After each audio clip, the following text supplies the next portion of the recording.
If the season was to end today, even if the Eagles win on Sunday, the Cowboys would win the NFC East and they would be in the playoffs. Philly and Dallas face off Week 16 in Philly.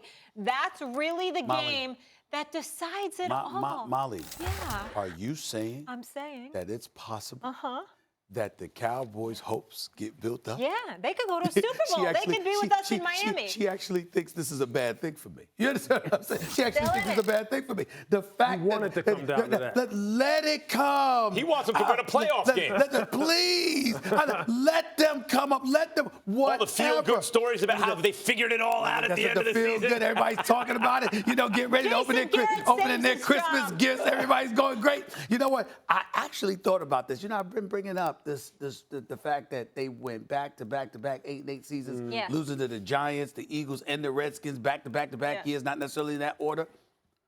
What if that happened again? Could you imagine if the Dallas Cowboys end up winning these games and then they go into the playoffs if they have to beat the Redskins and then they lost to the Redskins in the season finale? Could you imagine that? That would be hilarious. I mean, listen, I'm trying to tell y'all are missing. Hey. He's not wrong about this. That would be hilarious. Have I been wrong? It would be hilarious. And I keep how many times have I said, Molly, how many times have I said this, Lewis? Just wait. Be patient. I said, be patient. How many times have I said that? No, the ultimate prediction you had is the black cat running around, and then the black cat literally ran around at MetLife. You know what? This brings up a bigger question, though, about the Cowboys. Yeah. And look, we rail on that guy on the wall all the time. Jason gets it all. At some point in time, you got to look at the character and the makeup of this football team, though. As good as they are physically, this is a football team. When you talk to other players, Steve Young and I have talked about this many times. This is the ultimate front-running football team. Yeah. Ultimate. Last year, remember, they played New Orleans, I believe, on a Thursday night. Smacked them all over the place. They knocked Alvin Kamara out of the game. They went in the playoffs, went out there to L.A., and the Rams put it on them. Put them on. They had Leighton Vander Esch like up on his toes, just driving them all over the place. And I'm going, that's not coaching. Right. That's not coaching.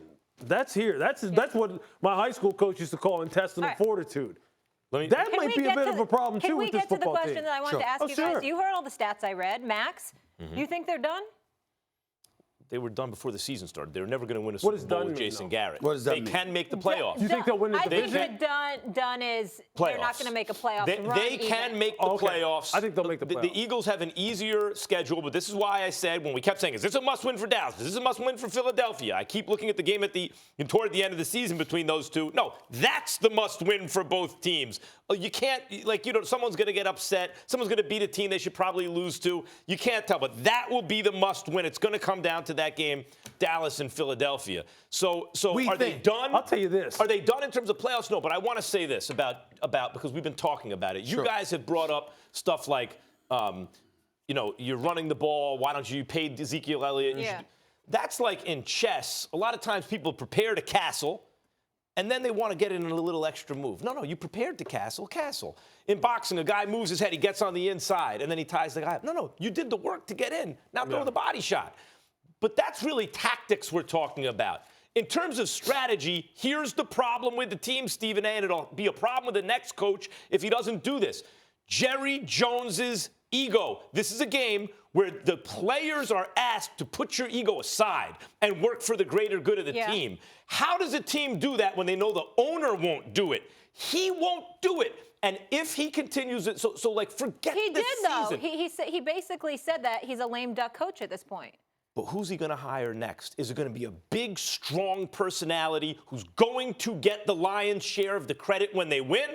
Or is it going to be a puppet, a Jerry Jones puppet? Well, that's a fair question because the greatest success that Jerry Jones has had was with two coaches who did their thing as opposed to his thing, which is Jimmy Johnson and Bill Parcells.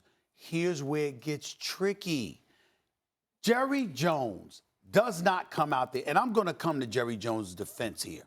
Jerry Jones does not come out there on Front Street and put Jason Garrett on blast for Jason Garrett doing what Jerry Jones asked him to do. He wouldn't do that. Let's be fair to Jerry Jones in that regard. I understand he's been a problem as the GM. He's a marketing genius and a brilliant businessman. You know what I'm saying? Everybody that I talk to loves him. In my conversations with him, I love the guy personally. I really do. But I got to tell you something.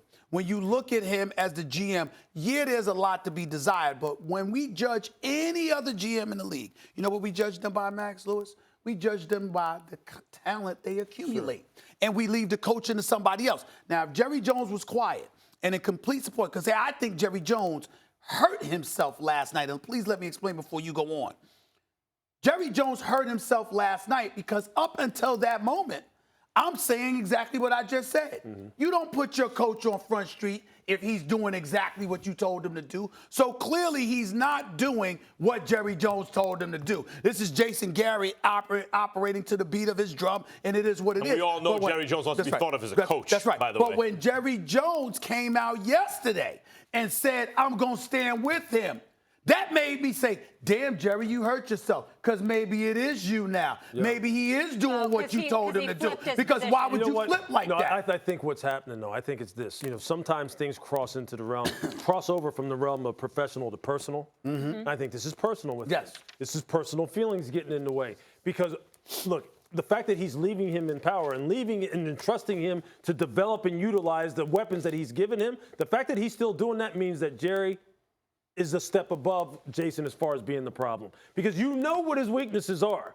You've already said, I've seen too many times us be outcoached. What were his comments after the New England game? He basically said, I've seen this too many times. But maybe he thinks it's in the best interest of the team, though, to just let him finish this season. For this year? Yeah, he feels as though. Maybe why he's flipping. We don't know how he feels about Chris Richard. We don't know how he feels about anybody else in the staff and whether or not they would do anything else, do anything better than what Jason's doing. But the fact is, the fact that he has left him in power that long, he's capped the upside of his own football team.